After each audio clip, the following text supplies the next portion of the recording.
Hi there, I'm Brian Whitmore, Director of the Russia program here at CEPA, and this is a vertical video.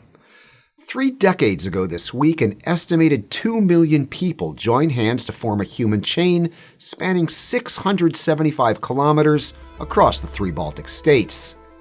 The Baltic Way demonstrations were staged on August 23, 1989, to mark the 50th anniversary of the secret protocols of the Molotov-Ribbentrop Pact, the infamous backroom deal between Hitler and Stalin to divide Europe between them, which facilitated the Soviet occupation of Estonia, Latvia, and Lithuania.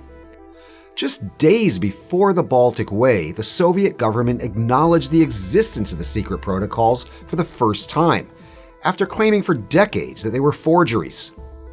Now, beyond being a visually impressive and emotionally moving event, the Baltic Way accomplished several things. It made it abundantly clear to the world that the Soviet occupation of the Baltic states was illegitimate, illegal, and immoral. It moved the idea of Baltic independence from the fringes to the mainstream and from the impossible to the inevitable. But the Baltic Way also accomplished something more universal. It said loud and clear that the era of imperial powers lording over small nations was over. It said loud and clear that the era of spheres of influence is over. And it said loud and clear that the sovereignty of small states was no less sacrosanct than that of great powers. In this sense, the Baltic Way established the values that would form the basis for the rules-based international order that would come into force after the Cold War. In many ways, the post-Cold War order was born on August 23, 1989.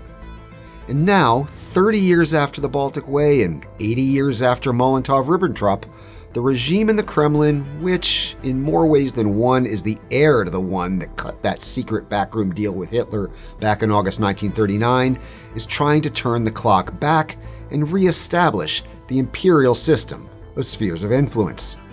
It's trying to do so in Ukraine, it's trying to do so in Georgia, and it's trying to do so in Moldova.